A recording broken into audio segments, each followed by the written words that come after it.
আজকে যে বিষয়টা নিয়ে কথা বলবো, আলোচনা করব, সেটা হচ্ছে কিছুদিন আগে সোশ্যাল মিডিয়াতে একটা কন্টেন্ট কিন্তু ভীষণ ভাইরাল হয়েছিল। আপনারা যারা ফেসবুক করেন, যারা ইউটিউব দেখেন, তারা নিশ্চয়ই দেখেছেন বাটন বলে একটা ভিডিও। যেই ভিডিওটা বহু মানুষ দেখেছেন। এখনো পর্যন্ত শুধুমাত্র ফেসবুকেই 7.9 মিলিয়ন ভিউ হয়েছে। 2,58,000 মানুষ এই ভিডিওটা লাইক করেছেন। 56,000 না 57,000 দেখলাম শেয়ার হয়েছে। মানে প্রচুর মানুষ এই ভিডিওটা দেখেছেন, প্রচুর মানুষ এই ভিডিওটা পছন্দ করেছেন। কিন্তু এখনো পর্যন্ত আপনারা যদি কেউ এই ভিডিওটা না দেখে থাকেন, তাহলে আমি অনুরোধ করব আপনারা গিয়ে তাড়াতাড়ি এই ভিডিওটা দেখে আসুন। তার কারণ এই ভিডিওটা যে কোনো সময়, যে কোনো মুহূর্তে ফেসবুক থেকে, ইউটিউব থেকে ডিলিট হয়ে যেতে পারে। যে কন্টেন্ট ক্রিয়েটার এই ভিডিওটা তৈরি করেছিল তার নাম হচ্ছে শমিক অধিকারী।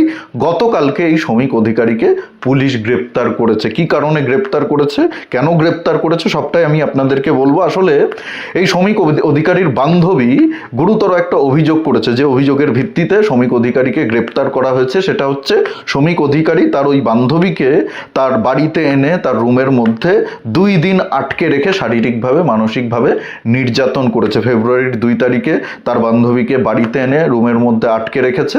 ফেব্রুয়ারির 3 তারিখে তার বান্ধবী সন্ধেবেলায় সম্ভবত সেখান থেকে কোনোভাবে পালিয়ে পুলিশের কাছে অভিযোগ করেছেন যে তার সঙ্গে শমিক এটা করেছে, তার উপরে শারীরিক নির্যাতন হয়েছে, মানসিক নির্যাতন হয়েছে। কিন্তু এখানে একটা প্রশ্ন আছে, খুব সহজ প্রশ্ন, আপনাদের কারো কাছে যদি উত্তর থেকে অবশ্যই জানাবেন।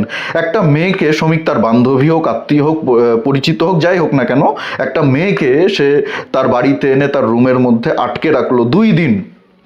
2 তারিখে এবং 3 তারিখে তাকে রুমের মধ্যে আটকে রেখে শারীরিকভাবে, মানসিকভাবে নির্যাতন চালানো হলো। তার কাছে নিশ্চয়ই মোবাইল ছিল না, সেই মোবাইলটা নিশ্চয়ই শমিক কেড়ে নিয়েছিল। যদি মোবাইল থাকতো মেয়েটার কাছে, তাহলে মেয়েটা নিশ্চয়ই ফোন করে তার বাড়ির লোকদেরকে জানাতো বা পরিচিত কাউকে জানাতো যে আমাকে অমুক জায়গায় অমুক ব্যক্তি আটকে রেখেছে, আমার উপর এইভাবে শারীরিক মানসিক নির্যাতন চালানো হচ্ছে, আমাকে এসে উদ্ধার করো। নিশ্চয়ই সেটা করতো যদি তার কাছে মোবাইল থাকতো, মেয়েটার কাছে মোবাইল থাকতো। মেয়েটা বলছে আমার কাছে মোবাইল ছিল না, মোবাইলটা শমিক কেড়ে নিয়ে সুইচ অফ করে রেখে দিয়েছিল, আমার কাছে কোনো মোবাইল ছিল না, তাই আমি কোনো রকম সাহায্য চাইতে পারিনি। খুব ভালো কথা, এর হতেই পারে, এটা একেবারে অসম্ভব কিছু না, শমিক এটা করতেই পারে, এটা খুব সাধারণ বিষয়। কেউ যদি একটা মেয়েকে রুমের মধ্যে আটকে রেখে শারীরিকভাবে, মানসিকভাবে নির্যাতন করতে চায়, তাহলে সবার আগেই তার থেকে ফোনটা কেড়ে নেবে, তার ফোনটা কেড়ে নিয়ে সুইচ অফ করে দেবে। নিশ্চয়ই সেটাই হয়েছিল। মেয়েটাও সেটাই বলছে যে আমার ফোনটা কেড়ে নেওয়া হয়েছিল, আমার ফোন সুইচ অফ করে রাখা হয়েছিল। তাহলে এখানেই প্রশ্ন, একটা মেয়ে সারা রাত বাড়ি ফিরল না, একটা মেয়ের ফোন বন্ধ, তাহলে সেই মেয়েটার পরিবার থানায় গিয়ে কোনো রকম অভিযোগ করলো না যে আমার মেয়েটা কোথায় গেল, আমার মেয়ের ফোন সুইচ অফ কেন? বা সে যদি শমিকের বাড়িতেও গিয়ে থাকে, তাহলে শমিককেও তো ফোন করে খোঁজ খবর নিতে পারতো যে আমার মেয়ের ফোন বন্ধ কেন, আমার মেয়ের সঙ্গে কথা বলবো, আমার মেয়েকে ফোনটা দাও। আমি ধরে নিলাম তর্কের খাতিরে যে মেয়েটার পরিবার, মেয়েটার বাবা মা জানতো যে মেয়েটার শমিকের সঙ্গে সম্পর্ক রয়েছে, শমিকের বাড়িতেই ও গেছে, আজকে শমিকের বাড়িতে ও রাতে থাকবে। কিন্তু আপনারা আমাকে বলুন, একটা মেয়ের ফোন 2 দিন ধরে সুইচ অফ, তার সঙ্গে কোনো যোগাযোগ করা যাচ্ছে না, তার কোনো খোঁজ নেই, তাহলে মেয়েটার বাবা মা থানায় গিয়ে অভিযোগ করবে না?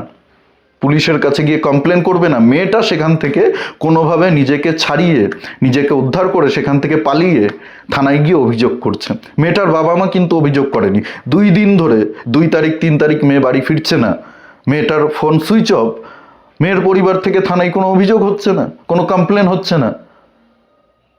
মেয়ের বাবা মায়ের উচিত তো প্রথমেই গিয়ে থানায় কমপ্লেন করা যে আমার মেয়ে বাড়ি ফেরেনি, আমার মেয়ে অমুক জায়গায় গেছিল বা অমুক জায়গায় যাওয়ার কথা বলে গেছিল, এখন আমার মেয়ের ফোনটা সুইচ অফ, আমার মেয়েকে পাওয়া যাচ্ছে না, আমার মেয়ের ফোনটা ট্র্যাক করুন, দেখুন লাস্ট লোকেশনটা কোথায় রয়েছে। বাবা মার তো চিন্তায় রাতে ঘুম হওয়ার কথা না, তাহলে বাবা মা কেন অভিযোগ করলো না? মেয়েটা সেখান থেকে নিজেকে ছাড়িয়ে, নিজেকে বাঁচিয়ে পালিয়ে গেল, পালিয়ে গিয়ে থানায় অভিযোগ করলো আমার সঙ্গে এটা হয়েছে, আমার সঙ্গে ওটা হয়েছে, আর মেয়ের পরিবারের লোক কোনো অভিযোগ করলো না। 2 দিন ধরে আমার মেয়েটা নেই, আমার মেয়ে বাড়ি ফিরছে না, তার ফোন বন্ধ, তার ফোন সুইচ অফ। একটা মেয়ে মানুষ যদি বাড়িতে না ফেরে, এক রাত যদি বাড়িতে না ফেরে, বাবা মার চিন্তায় রাতে ঘুম হয় না। ফোনের পর 14-15 বার ফোন করবে মেয়েকে, কোথায় আছিস মা, কেমন আছিস মা, কি করছিস মা। যদি ফোন সুইচ অফ থাকে তাহলে থানায় চলে যাবে, আমার মেয়ে রাতে বাড়ি ফিরছে না, আমার মেয়ের ফোন পাওয়া যাচ্ছে না, আমার মেয়ের ফোন সুইচ অফ। শমিক যদি অপরাধ করে থাকে তাহলে অবশ্যই শমিকের শাস্তি হওয়া উচিত। কিন্তু এখানে প্রশ্ন উঠছে টাইমিং নিয়ে, এতদিন ধরে মেয়েটার সঙ্গে সম্পর্ক রয়েছে, এতদিন ধরে কিছু হলো না, কোনো ঝামেলা হলো না, কোনো গন্ডগোল হলো না, এই ভিডিও তৈরির পরেই এরকম একটা গন্ডগোল হলো, এরকম একটা ঝামেলা হলো। শ্রমিক একটা মেয়েকে 2 দিন ধরে বাড়িতে এনে আটকে রেখে তার উপরে শারীরিকভাবে মানসিকভাবে নির্যাতন চালালো, তার ফোনটা কেড়ে নিয়ে সুইচ অফ করে রেখে দিল, তার বাড়ির লোক কোনো রকম খোঁজ খবর নিল না, মেয়েটা কোথায় গেছে, কেমন আছে, মেয়েটার ফোন কেন সুইচ অফ, একটা থানায় অভিযোগ করার প্রয়োজন বোধ করলো না, মেয়েটার কোনো খোঁজ খবর নিল না। মানে এই বিষয়গুলোই তো রহস্যজনক, খুবই রহস্যজনক। এটা মেনে নিতেই আমার খুব অসুবিধা হচ্ছে। আমি বলছি না যে শ্রমিক কোনো অপরাধ করতেই পারে না, যে কোনো মানুষ যে কোনো রকম অপরাধ করতে পারে, সে যদি অপরাধ করে থাকে অবশ্যই শাস্তি হওয়া উচিত। কিন্তু মেয়েটার বক্তব্য, মেয়েটার অভিযোগ শোনার পরে আমার মনে হচ্ছে এখানে শ্রমিক ওই ভিডিওটা যদি না করতো তাহলে আজকে শ্রমিকের সঙ্গে এটা হতো না। আর এটা শুধুমাত্র শ্রমিকের সঙ্গে হলো না, শ্রমিকের মাধ্যমে এই ধরনের যারা কন্টেন্ট ক্রিয়েটার রয়েছে, যারা এই ধরনের ভিডিও তৈরি করে, তাদেরকে একটা বার্তা দিয়ে দেওয়া হলো, বেশি বাড়াবাড়ি কিন্তু করা যাবে না, বেশি বাড়াবাড়ি করলে তোমার সঙ্গেও কিন্তু এটা হতে পারে। সেই জন্যই দেখবেন পশ্চিমবঙ্গের যারা বড় বড় কন্টেন্ট ক্রিয়েটার রয়েছে তারা এইসব নিয়ে কথা বলে না, কোনো কথা বলে না।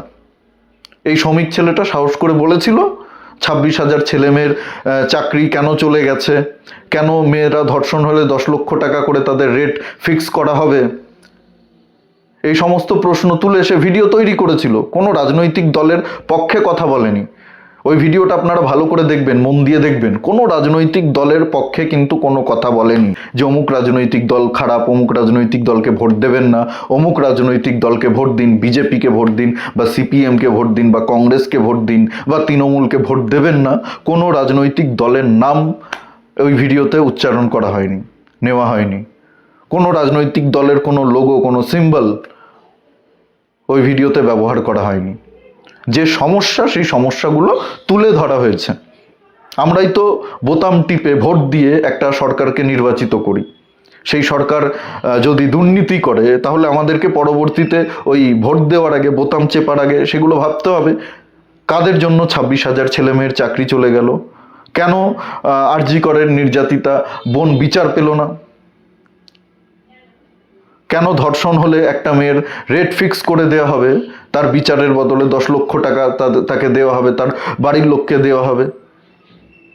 এগুলো নিয়ে শ্রমিক প্রশ্ন তুলেছিল যে ভোট দেওয়ার আগে পরবর্তীকালে আপনাকে এই সমস্যাগুলো কথা চিন্তা করে ভোট দেবে। কাকে ভোট দিতে হবে সেটা কিন্তু বলেনি শ্রমিক। কোন বোতামে, পদ্ম ফুলের বোতামে নাকি শিব কাস্তে হাতুড়ির বোতামে নাকি জোড়া ফুলের বোতামে ভোট দিতে হবে সেটা কিন্তু শ্রমিক বলেনি। কিন্তু ওই যে ঠাকুর ঘরেকে আমি তো কলা খাইনি, সেই অবস্থায় হয়েছে। যারা চুরি করেছে, 26,000 ছেলে মেয়ের চাকরি যাদের জন্য গেছে, তাদের গায়ে লেগে গেছে। প্রচুর মানুষ এই ভিডিওটা দেখেছে, প্রচুর মানুষ সমর্থন করেছে, শেয়ার করেছে। শ্রমিকের বিরুদ্ধে যদি এখন কোনো ব্যবস্থা না নেওয়া হয়, শ্রমিককে যদি এখন জেলে না ভরা হয়, তাহলে তো আরও কন্টেন্ট ক্রিয়েটাররা সাহস পাবে যে এই ধরনের ভিডিও তৈরি করা যায় পশ্চিমবঙ্গে, এইভাবে কন্টেন্ট তৈরি করা যায়। আরও কন্টেন্ট ক্রিয়েটাররা ভিডিও বানাতে শুরু করবে। আর এটাই তৃণমূলের ভয়ের কারণ, এটাই শাসকের ভয়ের কারণ। শ্রমিককে শিক্ষা দিতে হবে, শ্রমিকের মাধ্যমে আরও যারা কন্টেন্ট ক্রিয়েটার রয়েছে, যারা এত সাহস দেখাচ্ছে, যারা শাসকের বিরুদ্ধে কন্টেন্ট তৈরি করছে, ভিডিও তৈরি করছে, তাদেরকে একটু শিক্ষা দিতে হবে, তাদেরকে একটা বার্তা দিতে হবে, বেশি বার বেরো না। সেই বার্তাই শ্রমিকের মাধ্যমে দিয়ে দিল, খুব সুন্দরভাবে দিয়ে দিল। যে কন্টেন্ট ক্রিয়েটাররা ভাবছিল শ্রমিককে দেখে যে আমরাও এই ধরনের কন্টেন্ট তৈরি করব, তারা এখন করবে না, তারা ভয় পেয়ে যাবে। আর এটা খুব স্বাভাবিক। পশ্চিমবঙ্গে শাসকের বিরুদ্ধে যারা কথা বলবে তাদের সবাইকেই জেল খাটতে হবে, তাদের সবার বিরুদ্ধেই মামলা হবে। আমি জেল খেটেছি, মানব গুহ জেল খেটেছে, শফিকুল ইসলাম জেল খেটেছে। যারা যারা শাসকের বিরুদ্ধে কথা বলেছে তাদের উপর অত্যাচার হয়েছে। আমার বাড়িঘর 2021-এর পরে ভাঙচুর হয়েছে। সবাইকে তো আর এই ধরনের কেসে ফাঁসানো যায় না, চেষ্টা করা হয়। অনেককেই চেষ্টা করানো হয়েছিল গাঁজা কেসে ফাঁসিয়ে দেওয়ার, মিথ্যে অভিযোগ করে ফাঁসিয়ে দেওয়ার। শ্রমিকের তো কোনো পলিটিক্যাল ব্যাকগ্রাউন্ড নেই, রাজনৈতিক নেতাদের সঙ্গে উঠা বসা নেই, সেই জন্য শ্রমিককে ফাঁসিয়ে দেওয়াটা আরও সহজ হয়ে গেল। কিছুদিন পরেই ভোট মিটে যাবে, ইলেকশনের রেজাল্ট বেরিয়ে যাবে, তারপরে দেখবেন আমার কথা মিলিয়ে নেবেন, ওই মেয়ে গিয়ে অভিযোগ তুলে নেবে, সব কিছু নিজেদের মধ্যে মিটিয়ে নেবে, সব ঠিকঠাক করে নেবে। হয়তো শ্রমিক ওই মেয়েটার সঙ্গে সম্পর্ক ঠিক করবে না, কিন্তু এই সব কিছু দেখবেন মিটে যাবে। এটাই খেলা। এই বিষয়ে আপনাদের কি মতামত অবশ্যই কমেন্টে জানাতে ভুলবেন না। আর ভিডিওটি ভালো লাগলে প্রচুর পরিমাণে শেয়ার করুন, সকলের কাছে পৌঁছে দিন। আমাদের চ্যানেলে নতুন হলে চ্যানেলটি অবশ্যই সাবস্ক্রাইব করে পাশে থাকুন, পাশের বেল আইকনটি প্রেস করে দিন, আমাদের প্রতিটি ভিডিওর নোটিফিকেশন আপনাদের কাছে সবার আগে পৌঁছে যাবে। সবাই খুব ভালো থাকুন, সুস্থ থাকুন, আশেপাশে সবার খেয়াল রাখুন। জয় হিন্দ, বন্দে মাতরম, ভারত মাতা কি জয়।